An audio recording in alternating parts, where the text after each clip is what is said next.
प्रेमपूर्वक सर्वांना सलाम आणि दादर अलायन्स चर्च मंडळीचं परत या आजच्या भक्तीमध्ये मनपूर्वक स्वागत आहे।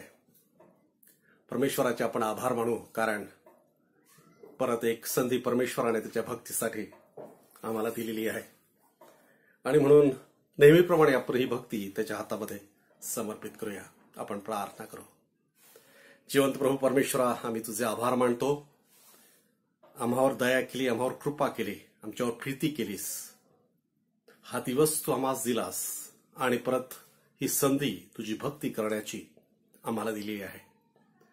आमची प्रार्थना आहे देवा की आम्ही जिथे कुठे आहोत त्या ठिकाणी या भक्तीच्या द्वारे तू आम्हा सर्वांना आशीर्वादित कर। प्रभू, आम्ही तुला समर्पित होतो।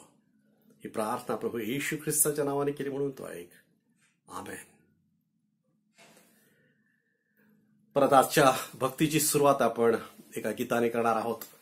एक सुंदर गीत आहे भक्तिगीत संग्रहामध्ये, प्रभू तव नाम सुवंदित गावे, मर्त्य पतित मी वंदुनी तुझला मी चिरकाल जगावे। प्रभू तव नाम सुवंदित गावे।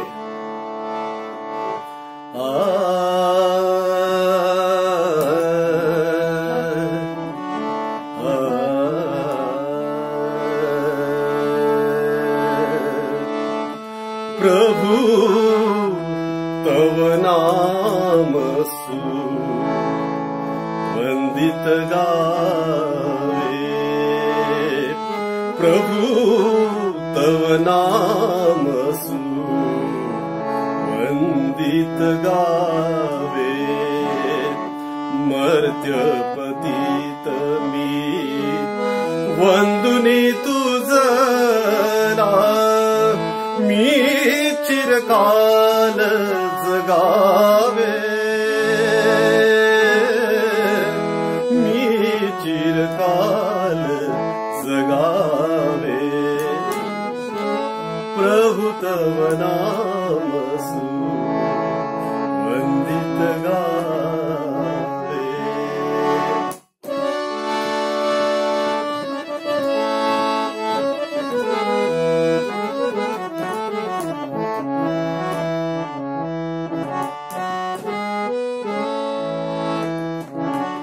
मज ताराया ख्रिस्त दिलासे, मज ताराया ख्रिस्त दिलासे, तर तुझ मी उमगावे। तर तुझ मी उमगावे। ते श्री सदात्मा मजला की मी, ते श्री सदात्मा मजला की मी, तव मार्गीन लगावे। तव मार्गीन लगावे। प्रभु तव नाम सुवंदित गावे, मर्त्य पतित मी वंदुनी तुझला मी चिरकाल जगावे। मी चिरकाल जगावे। प्रभु तव नाम सुवंदित गावे। प्रभु तव नाम सुवंदित गावे।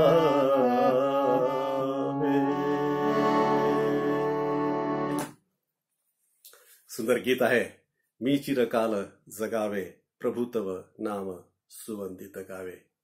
देवाची स्तुती असो या सुंदरशा गीताबद्दल। आज आपण या भक्तीमध्ये पुढे जाऊ। आजच्या गीताचा जो शास्त्र भाग आहे, जे स्तोत्र आहे, ते यावेळेस आपण वाचन करणार आहोत। त्यानंतर आपण आजच्या आपल्या मंडळीतील काही विशेष गरजांसाठी सुद्धा प्रार्थना करणार आहोत. यावेळेस मी स्तोत्र 62 आपल्या सर्वांसाठी वाचत आहे. आपल्या जर पवित्र शास्त्र असेल तर कृपा करून आपण ते उघडे करून ह्या शास्त्राकडे आपण लक्ष देणार आहोत, या स्तोत्राकडे आपण लक्ष देणार आहोत. स्तोत्र 62. माझा जीव केवळ देवावर भिस्त टाकून स्वस्थ राहिला आहे. त्याच्यापासून मला तारण प्राप्ती होते. तोच केवळ माझा खडक, तोच माझे तारण आहे. तोच माझा उंच गड आहे. मी सहसा ढळणार नाही. एकट्या मनुष्याला मारण्यासाठी त्याजवर तुम्ही सर्व कोटवर चढाई करून याल. तो झुकलेल्या भिंतीसारखा, कोसळलेल्या कुंपणासारखा आहे. त्याच्या उच्च पदावरून त्याला पाडण्यासाठी मात्र ते मसलत करतात. त्यांना लबाडी आवडते. ते आपल्या तोंडाने आशीर्वाद देतात, पण मनातून शाप देतात. हे माझ्या जीवा, तू केवळ देवावर भिस्त टाकून स्वस्थ राहा, कारण माझी आशा पूर्ती करणारा तो आहे. तोच केवळ माझा खडक, तोच माझे तारण आहे. तोच माझा उंच गड आहे. मी ढळणार नाही. माझे तारण व माझे वैभव देवावर अवलंबून आहे. माझ्या बलाचा दुर्ग, माझा आश्रय देवच आहे.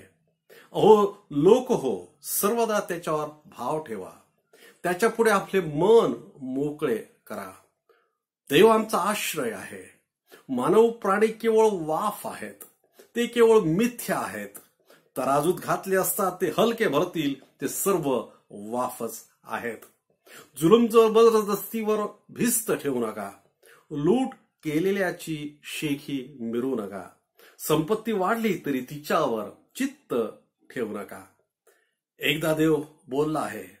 मी दोनदा ऐकले आहे की सामर्थ्य देवाचे आहे. शिवाय हे प्रभू, तुझ्याच ठायी वात्सल्य आहे, कारण प्रत्येकाला त्याच्या कृतीप्रमाणे तू प्रतिफळ देतोस. देव त्याच्या सत्यवचनावर आशीर्वाद देव. त्यावेळेस आपण प्रार्थना करणार आहोत. आणि आज परत नेहमीप्रमाणे आपण विशेष सहाय्य प्रार्थनेच्याद्वारे मागणार आहोत आपल्या मंडळीतील सर्व आपल्या प्रिय लोकांच्यासाठी, सर्व परिवाराच्यासाठी, आपल्या लेकरांच्यासाठी, आपले अनेक तरुण मुलं आणि मुली जी आपल्या गावी आहेत त्यांच्यासाठी आपण प्रार्थना करणार आहोत. आज परत काही उपकार स्तुती आपण परमेश्वराची करणार आहोत, कारण काही मुली आयसोलेशन मध्ये होत्या, त्यातून बाहेर आलेल्या आहेत. आपल्या ज्या नर्सेस आहेत आणि विशेष करून ज्या स्टुडंट्स आहेत त्या 2 मुली ज्यांची पॉझिटिव्ह रिपोर्ट होता, पण त्यातून परमेश्वर त्यांना बाहेर काढलेला आहे मागील आठवड्यामध्ये. त्याबद्दल आपण देवाची स्तुती करू. आपण विशेष करून काही उपकार स्तुतीचे कारण सांगण्यात आलेलं आहे. शिवडी हॉस्पिटलमध्ये आपल्या काही नर्सेस त्यांच्या टेस्ट झाल्या, पण परमेश्वराने त्यांना सहाय्य केलं. त्या निगेटिव्ह आहेत, पण आपली एक नर्स शिवडी हॉस्पिटलमध्ये तिची कलीग, तिच्या बरोबर काम करणारी, ती पॉझिटिव्ह आहे आणि तिच्यासाठी प्रार्थना मागितली. आपण त्यासाठी प्रार्थना करणार आहोत.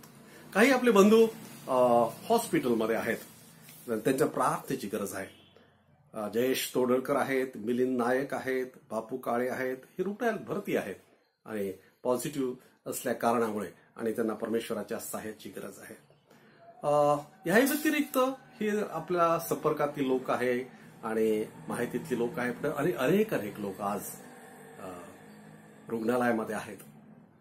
अनेक क्रिटिकल आहेत, त्यांच्यासाठी प्रार्थनेची गरज आहे. अनेक लोक आज कठीण स्थितीमध्ये आहेत, रस्त्यावर आहेत, पायी चालत आहेत, अन्न वस्त्र निवारा वाचून आहेत, आणि त्यांच्यासाठी आपण परमेश्वराचं सहाय्य मागणार आहोत. आपल्या देशासाठी आपण प्रार्थना करणार आहोत. अनेक बंधू आणि भगिनी सेवेमध्ये आहेत, सेवा करत आहेत, सहाय्य करत आहेत वेगवेगळ्या माध्यमातून, आणि त्यांच्यासाठी आपण परमेश्वराचं सहाय्य मागूया. आपले पंतप्रधान, आपले मुख्यमंत्री आणि त्यांच्यासाठी आणि त्यांच्या आरोग्यासाठी सुद्धा आपण प्रार्थना करणार आहोत. चला तर आपण प्रार्थना करून ह्या गरजा आपण या प्रार्थनेच्याद्वारे परमेश्वराला सादर करूया.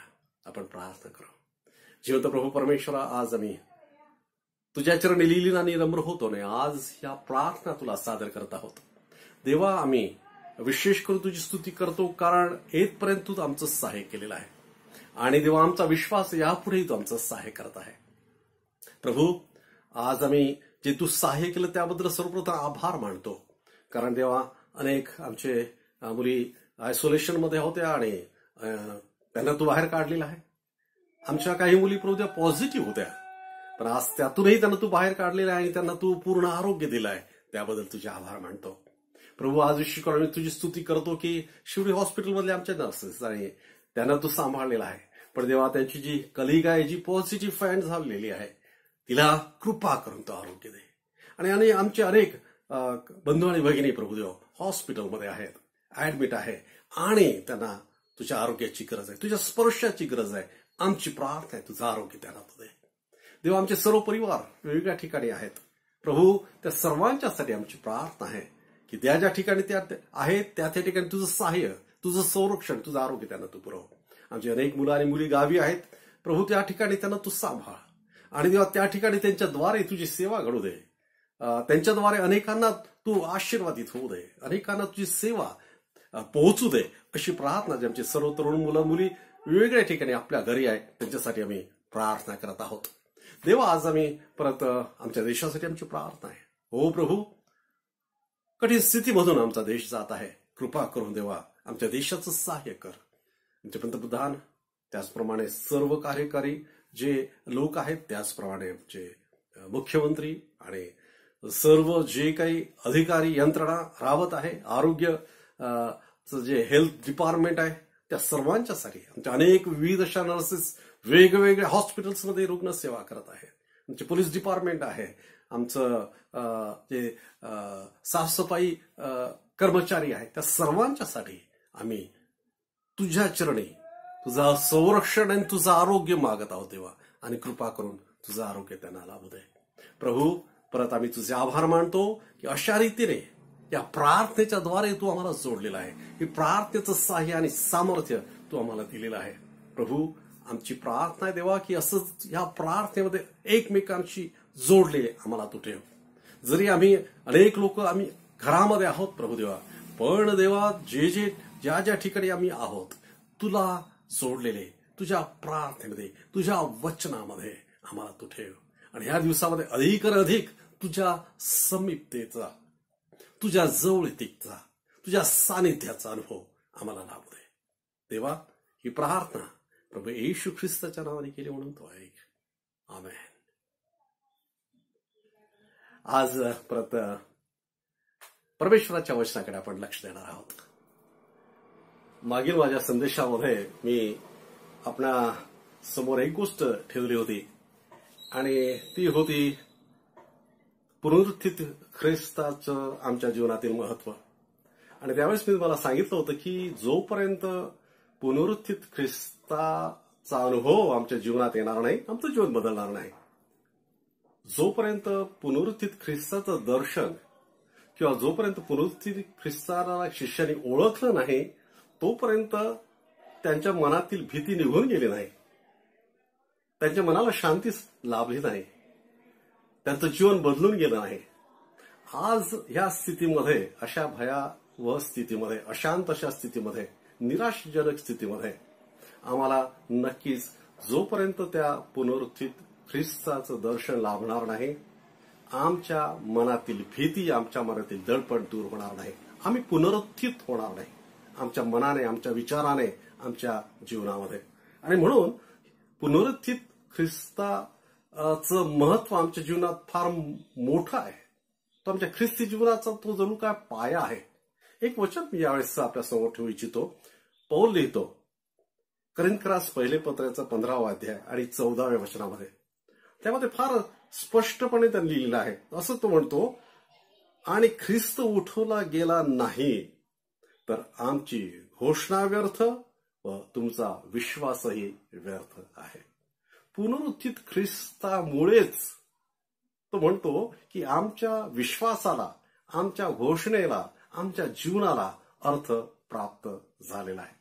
आणि म्हणून जोपर्यंत तो पुनरुत्थित ख्रिस्त आमच्या जीवनामध्ये येत नाही, आमच्या जीवनातील ही अशांतता निघून जाणार नाही, आमच्या मनातील दडपण आणि भीती निघून जाणार नाही. आणि म्हणून त्याला समजणं फार गरजेचं आहे. तो जर आम्हाला समजला नाही तर आमचं जीवन जणू काय व्यर्थ आहे असं ह्या वचनाच्या द्वारे तो लिहितो. पुनरुत्थित ख्रिस्ताचं पुनरुत्थान हा ख्रिस्ती जीवनाचा पाया आहे. मला यावेळेस एक साक्ष आठवते एका व्यक्तीची आणि त्याने फार सुंदर लिहिलेलं आहे. त्याने लिहिलं आहे की ख्रिस्ताचा मार्ग त्याने का निवडला. आणि त्यामध्ये असं तो लिहितो की तो म्हणतो की अनेक अनेक मार्ग मी अभ्यासले, त्यावर विचार केला, अनेक मार्गावर मी चालण्याचा प्रयत्न सुद्धा केला. पण तो म्हणतो की सर्व मार्ग मला एका कबरेपर्यंत घेऊन जात होते, मरणापर्यंत घेऊन जात होते, की तिथून पुढे कुठल्याच प्रकारचं मला पुढे मार्ग दिसत नव्हता. तो म्हणतो पण जेव्हा मी ख्रिस्ताचा मार्ग अभ्यासला, जेव्हा मी ख्रिस्ताच्या मार्गावर चालायला लागलो, तेव्हा मात्र मला कळालं की हाच एक मार्ग आहे की जो त्या कबरेच्या पलीकडे घेऊन जाणार आहे. हाच एक मार्ग आहे की ज्यामध्ये पुनरुत्थान आहे, आम्हाला मरणाच्या पलीकडे सार्वकालिक जीवनाकडे घेऊन जाणार आहे. आणि होय मित्रांनो, ते फार महत्वाचं आहे आमच्या जीवनामध्ये. त्याचद्वारे आम्ही आमच्या जीवनामध्ये पुनरुत्थित होतो. हा मार्ग आहे, तो मार्ग मला चालायचा आहे. या पुनरुत्थित मार्गावर चालण्यासाठी नक्कीच काही गोष्टींचं आम्हाला लक्षात घेणं गरजेचं आहे. कलसे पत्र याचा 3रा अध्याय आणि पहिली 2 वचनं आपण बघणार आहोत. त्यामध्ये असं म्हटलेलं आहे, पॉल परत लिहितो, म्हणून तुम्ही ख्रिस्ताबरोबर उठवले गेला आहात तर हा तुम्ही पुनरुत्थित ख्रिस्तचा मार्ग तरी तुम्ही चालत आहात, अवलंबिलेला आहे. तर तो म्हणतो काय करणं गरजेचं आहे ते यावेळेस त्या ठिकाणी लिहितो. तर ख्रिस्त देवाच्या उजवीकडे जेथे बसला आहे तिथल्या वरील गोष्टी मिळवण्याचा प्रयत्न करा. दुसरी गोष्ट तो म्हणतो, वरील गोष्टीकडे मन लावा, पृथ्वीवरील गोष्टीकडे लावू नका.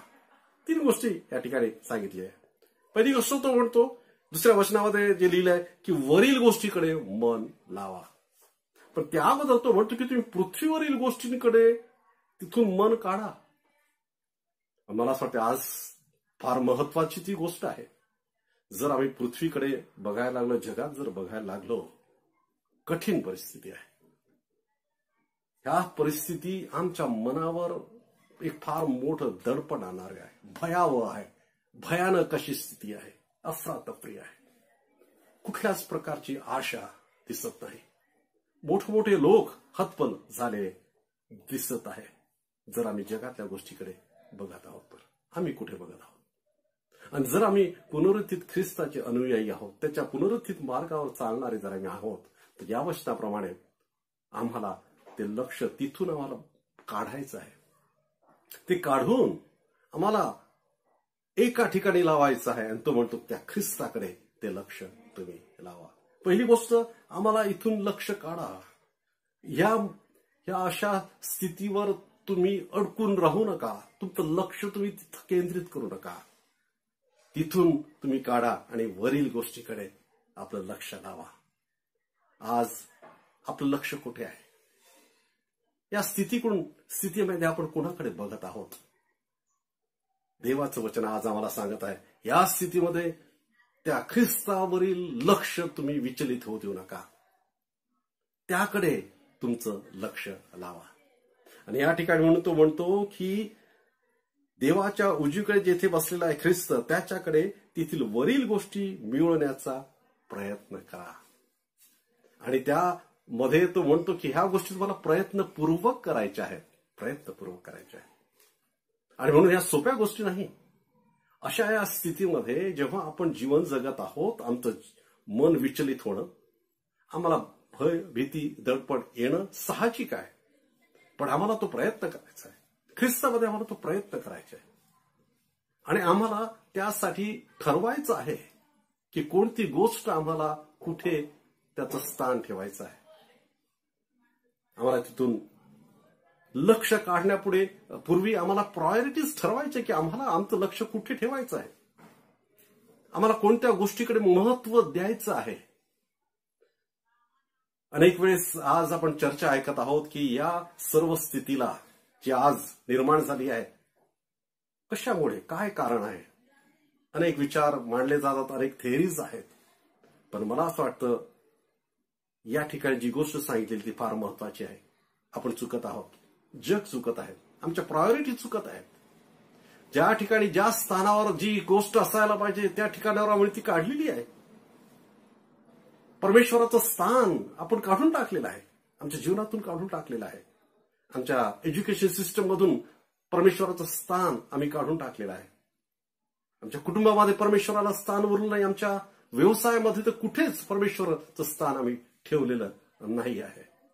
आणि म्हणून या ठिकाणी वचन आम्हाला सांगत आहे की तुम्ही त्याचं स्थान त्याला द्या. तुमच्या प्रायोरिटीज, जर आमच्या प्रायोरिटीज चुकल्या, आमचं जीवन चुकून जातं. जगाच्या प्रायोरिटीज चुकल्या, जग चुकून गेलेलं आहे, मेसअप झालेलं आहे, गोंधळलेलं आहे. आणि कळत नाही की कोणत्या गोष्टीला काय सोल्युशन आहे, कोणत्या प्रश्नाला कोणतं उत्तर आहे समजत नाही. असा गोंधळ ह्याच कारणामुळे निर्माण झालेला आहे की जे स्थान परमेश्वराचं आहे ते स्थान आम्ही त्याला दिलेलं नाही. एकदा माझ्या लॅपटॉपवर आमचे चर्चचे मुले पण माझ्या बरोबर होते आणि आम्ही बघत होतो. तेव्हा माझ्या लॅपटॉपवरचे जे स्क्रीन सेव्हर आहे किंवा जे फ्रंट स्क्रीन आहे, सगळ्या आयकॉननी ते भरून गेलेलं होतं. सगळे ऍप्स, फाईल्स आणि हे ते आणि सगळं त्याने व्यापून गेला होता माझा तो स्क्रीन, फ्रंट स्क्रीन. आणि आपल्या आयटीच्या आपल्या चर्चमध्ये म्हणलं, पाल साहेब काय सगळा गोंधळ आहे याच्यावर, इतकं सगळं भरपूर याच्यात करून टाकलेलं आहे. आणि ती खरी गोष्ट आहे, खरी गोष्ट होती. मला सुद्धा फार त्रास व्हायचा की कोणती जर काही शोधायचं असेल, कुठला आयकॉन कुठे आहे, आणि कधी कधी सापडत नव्हतो आणि सगळं गोंधळ त्याच्यामध्ये निर्माण झालेला होता. त्यासाठी बाळासाहेब की अरेंज करावं लागेल, ही रिसेट करावं लागेल. प्रत्येक गोष्ट, कोणती गोष्ट टास्क बार असायला पाहिजे. महत्वाच्या गोष्टी तुम्ही टास्क बारवर घ्या, त्याचा आयकॉन मोठा करा. ह्या ठिकाणी ही गोष्ट असू द्या, आणि त्याने ती अरेंज केली. अनेक वेळेस तुमच्या काही ऍप्लिकेशनमध्ये तो ऑप्शन दिलेला असतो की जर काही तुमच्या फाईल्स जर तुम्हाला अरेंज करायच्या असतील, त्याचे क्रमवार लावायचे असेल तर ऑप्शन दिलं असतं की कोणत्या क्रमवारीत ते लावायला हवे. कधी कधी अल्फाबेटिकली त्याची वर्गवारी करता येईल तुम्हाला, ते ऑप्शन दिले. क्लिक केलं की ते अल्फाबेटिकली अरेंज होते, डेट वाईज त्याप्रमाणे ते अरेंज होतं. आणि ते जर केल्यानंतर मग तुम्हाला ते सोपं जातं फाइंड आउट करण्यासाठी, त्याच्यावर काम करण्यासाठी ते सुरळीत होतं, सोपं होतं. आमच्या प्रायोरिटी चुकलेल्या आहेत, गोंधळ निर्माण झालेला आहे. परमेश्वराने जणू काही समय आणलेला आहे आम्हाला करेक्ट होण्याचा. परमेश्वराने जणू काही संधी दिलेली आहे आम्हाला रिअरेंज होण्यासाठी. परमेश्वराने आम्हाला समय दिलेला आहे की समजून घ्या, त्या पुनरुत्थित ख्रिस्ताला त्याचं स्थान द्या. जोपर्यंत आम्ही ते स्थान देणार नाही मित्रांनो, आम्हाला आमचं जीवन बदलून गेल्याशिवाय राहणार नाही. आम्ही त्याच भयात, जर पुनरुत्थित ख्रिस्त, मी विचार करतो, जर त्या शिष्यांना सापडला नसता, पुनरुत्थित ख्रिस्ताचे आशीर्वाद त्यांना प्राप्त झाले नसते, ते भयातच राहिले असते, ते भूतकाळातच राहिले असते. पण पुनरुत्थित ख्रिस्त जेव्हा सापडला आणि जेव्हा त्यांनी त्याचं स्थान त्याला, माझा प्रभू, माझा गुरु, होय ते स्थान आहे, ते त्याचं सर्वोच्च स्थान आहे. जेव्हा आम्ही त्याला देतो, आम्ही रिअरेंज होतो, आमचं जीवन आशीर्वादित होते, आमच्या जीवनामध्ये ती शांतता निर्माण होते. त्याचं स्थान आम्ही त्याला देणार आहोत काय? जेव्हा आम्ही त्याचं स्थान देतो, काय घडतं? 15 वचन या ठिकाणी सांगितलं, फार सुंदर वचन. कलसेकरास पत्रात 3 अध्याय आणि 15 वचन, ख्रिस्ताची शांती तुमच्या अंतःकरणात राज्य करो. आज आम्हाला शांतीची गरज आहे. अशा अशांत अशा वातावरणामध्ये, अंधकारमय वातावरणामध्ये, भयभीत अशा वातावरणामध्ये आम्हाला त्या शांतीची गरज आहे. कशी आम्हाला प्राप्त होईल? या ठिकाणी सांगितलंय, जेव्हा त्याचं राज्य आमच्या जीवनात चालू होते, शांतीचं राज्य आमच्या जीवनामध्ये येतं. आणि त्याचं राज्य म्हणजे काय? जेव्हा मी त्याला राजस्थानावर बसवतो, त्याचं स्थान त्याला देतो. आम्ही ख्रिस्ताला कोणतं स्थान आमच्या जीवनामध्ये दिलं मित्रांनो? काय आम्ही भयभीत आहोत, आम्ही निराश आहोत, आम्ही दुःखी आहोत, आम्ही अशांत आहोत? कोणत्या स्थितीमध्ये आम्ही आहोत? आम्ही एकटे आहोत? आम्ही कोणत्या स्थितीमध्ये आहोत?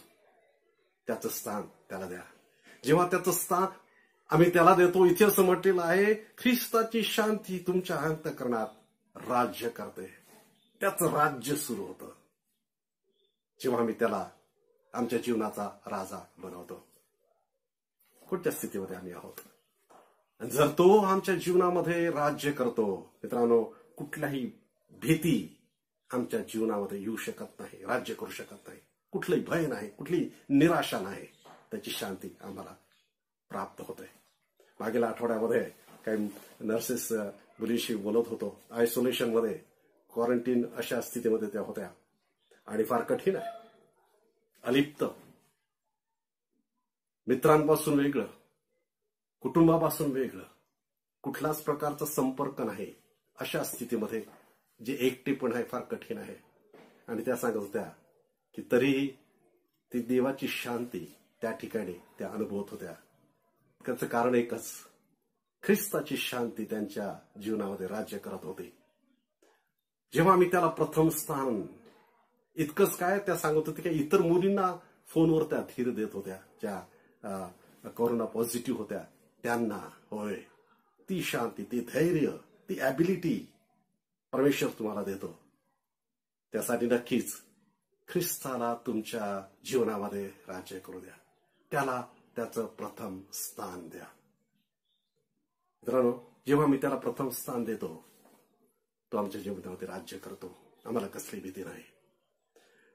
एका मित्राशी माझं बोलणं चालू होतं आणि तो सांगत होता, अनेक वेळेस अशा चर्चा या दिवसात आपण ऐकत आहोत की सरते शेवटी आपल्याला तर डॉक्टरकडे जायचं आहे, हॉस्पिटलला शेवटी आपल्याला अशा स्थितीमध्ये तेच एक आम्हाला स्थान आहे की ज्या ठिकाणी आम्हाला जावं लागत आहे. मग परमेश्वर कुठे आहे? परमेश्वराचं स्थान काय? त्याची प्रार्थना कशासाठी? आणि नक्कीच विचार करण्यासारखी ही गोष्ट आहे आणि विचार करायला लावत आहे सध्या. मी त्याला सांगितलं, मित्रा, अनेक वेळेस अशा स्थितीमध्ये आपण हॉस्पिटलमध्ये जातो, डॉक्टरकडे जातो आणि डॉक्टर सुद्धा एक वेळेस असं म्हणतात की यापुढे मी काहीच करू शकत नाही. अनेक वेळेस आपण ऐकतो की डॉक्टर म्हणतात की मी ट्रीट करू शकतो, पण बरं करणं हे परमेश्वराच्या हाती आहे. शेवटी परमेश्वरच सर्वोच्च त्या ठिकाणी आपल्याला बघायला मिळतो. शेवटी त्याच्या हाती, तो म्हणतो माझ्या हाती काय नाही, परमेश्वराच्या हाती इथून पुढे. काय आपण त्या वेळेपर्यंत थांबणार आहोत त्याचं स्थान त्याला देण्यासाठी? तो त्याही वेळेस सर्वोच्च स्थानी आहे आणि याही वेळेस आम्ही सुची स्थितीमध्ये असताना सुद्धा त्याचं स्थान सर्वोच्चच असायला पाहिजे. तो सर्वोच्च स्थानी आहे. जग चुकलं, आम्ही चुकत आहोत जर आम्ही त्याचं स्थान त्याला देत नाही तर. त्याचं स्थान त्याला द्या. आणि तीच या ठिकाणी पॉल या वचनातून आम्हाला सांगू इच्छित आहे. तो म्हणतो, म्हणून तुम्ही ख्रिस्ताबरोबर उठले गेला आहात तर. जर आम्ही खरोखर त्या पुनरुत्थित ख्रिस्ताबरोबर उठले गेले आहोत, जर ते पुनरुत्थान खरंच आमच्या जीवनामध्ये असेल, तर तो म्हणतो ख्रिस्त देवाच्या उजवीकडे जिथे बसला आहे तिथल्या वरील गोष्टीकडे मिळवण्याचा प्रयत्न करा. काय, कोणत्या प्रयत्नांमध्ये आम्ही आहोत? काय धडपड आमची चालू आहे? कोणत्या स्थितीमध्ये आणि मनस्थितीमध्ये आम्ही आहोत? तो म्हणतो वरील गोष्टीकडे मन लावा, पृथ्वीवरील गोष्टीकडे लावू नका. त्या वरील गोष्टीकडे आपण मन लावूया आणि तेव्हा ते घडतं आमच्या जीवनामध्ये. तो म्हणतो ख्रिस्ताची शांती तुमच्या अंतःकरणात राज्य करते. होय, देवाची ती इच्छा आहे नव्हे? त्यासाठीच त्या पुनरुत्थित ख्रिस्त, त्याचसाठी पुनरुत्थित ख्रिस्ताने आपलं जीवन तुमच्या आणि माझ्यासाठी दिलेलं आहे. आम्हा शांती बसणारी शिक्षा त्याला झालेली आहे आणि या स्थितीमध्ये ती शांती तो देऊ इच्छितो. आपण त्याला शरण जाऊया. आपल्या जीवनामध्ये आपण सर्वोच्च स्थान, प्रथम स्थान त्याला देऊया. तो आपल्याला आशीर्वादित केल्याशिवाय राहणार नाही. या अशा स्थितीमध्ये त्या शांतीची सर्वांना गरज आहे, जगाला त्याची गरज आहे. आपण यावेळेस त्याला शरण जाऊया. या गीताच्या द्वारे आपण परमेश्वराचे आभार मानूया. आभार तुझे येशू, आभार तुझे येशू, आभार तुझे येशू मनापासूनी, आभार तुझे येशू, आभार तुझे येशू, आभार मानतो मनापासूनी, आभार मानतो मनापासूनी, आभार मानतो मनापासूनी. परमेश्वराचे आभार मानूया, कारण गेला संपूर्ण आठवडा परमेश्वराने आपल्याला सांभाळला. यापुढे पण तो आपल्याला सांभाळ, ही प्रार्थना करूया. मी खूप सर्वांचे आभार मानतो, मंडळीचे आभार मानतो. आपण सर्वजण एकमेकांच्या प्रार्थनेमध्ये आहात, एकमेकांच्यासाठी. असंच आपण एकमेकांसाठी प्रार्थनेमध्ये राहूया. तुम्ही सर्वजण दर रविवारी या भक्तीमध्ये सामील होता. युट्यूबवर हा आपला भक्तीचा सर्व कार्यक्रम ऐकता, आपले अभिप्राय कळवतात. त्याबद्दल मी सर्वांचे आभार मानतो. या आपल्या प्रोग्रामची लिंक तुम्ही आपल्या प्रियजनांना, मित्रमंडळींना सुद्धा शेअर करू शकता आणि त्याद्वारे परमेश्वर त्यांना आशीर्वादित केल्याशिवाय राहणार नाही. यावेळेस आपण प्रार्थना करणार आहोत शेवटची. नेहमीच्या आपल्या पद्धतीप्रमाणे गेल्या सप्ताहामध्ये झालेल्या ज्यांची वाढदिवस झालेले आहेत त्यांच्यासाठी आपण प्रार्थना करणार आहोत. त्यामध्ये मिस्ट्री या मुलाचा वाढदिवस आहे, प्रियंका कांबळे यांचा वाढदिवस झाला आहे, महाराणी हिचा पण वाढदिवस मागच्या सप्ताहामध्ये झाले. त्या सर्वांच्यासाठी आपण प्रार्थना करून परमेश्वराचं सहाय्य मागणार आहोत. त्यावेळेस आपण प्रार्थना करू. जिवंत प्रभू परमेश्वर, आम्ही खूप तुझे आभार मानतो या सुंदरशा भक्तीच्या बद्दल, तुझ्या वचनाबद्दल. देवा, आज आम्ही प्रार्थना करतो की जे सर्वजण वेगवेगळ्या ठिकाणी या माध्यमातून सामील झालेले आहेत, जोडले गेलेले आहेत, त्या सर्व त्या ठिकाणी त्यांना तू आशीर्वादित कर प्रभू. दर रविवारी तुम्हाला आशीर्वादित करत आलेला आहे, त्याबद्दल आम्ही तुझे आभार मानतो. आमची प्रार्थना देवा विशेष करून ज्यांचे वाढदिवस मागच्या सप्ताहामध्ये झालेले आहे, मिस्ट्रीसाठी आमची प्रार्थना आहे. त्याचप्रमाणे प्रियंका कांबळे हिच्यासाठी आमची प्रार्थना आहे. त्याचप्रमाणे महाराणी हिच्यासाठी सुद्धा आमच्या प्रार्थना आहे. प्रभू, त्यांना तू आशीर्वादित कर आणि हे येणारं वर्ष त्यांच्यासाठी सर्व उत्तम अशा तुझ्या आशीर्वादित गोष्टींनी भरलेलं त्यांच्यासाठी होऊ दे, अशी प्रार्थना आज आम्ही त्यांच्यासाठी करत आहोत. सर्व मान, महिमानी, गौरव तुला देतो देवा. ही प्रार्थना प्रभू येशूच्या नावाने केली म्हणून तू ऐक. आमेन. प्रभूने शिकवली प्रार्थना आपण यावेळेस म्हणणार आहोत. या आमच्या स्वर्गातील पित्या, तुझे नाव पवित्र मानले जाव, तुझे राज्य येऊ, जसे स्वर्गात तसे पृथ्वीवर येईल. तुझ्या इच्छेप्रमाणे हो. आमची रोजची भाकर आज आम्हास दे, आणि जसे आम्ही आमची ऋणे ऋण सोडले आहे तसे आमची ऋणे आम्हास सोड. आम्हास परीक्षेत आणू नकोस, तर आम्हाला सर्व वाईटातून सोड. कारण की राज्य, सामर्थ्य आणि गौरव ही सर्व काळ तुझीच आहे. आमेन. आता देवाची प्रीती, प्रभू येशू ख्रिस्ताची कृपा आणि पवित्र आत्म्याची सहभागिता आम्हा सर्वांबरोबर जिथे कुठे आम्ही आहोत तिथे प्रभू येशू ख्रिस्त पुनरुपी येईपर्यंत सदा सर्व काळ असो. आमेन. देव आपल्या सर्वांस आशीर्वाद देव.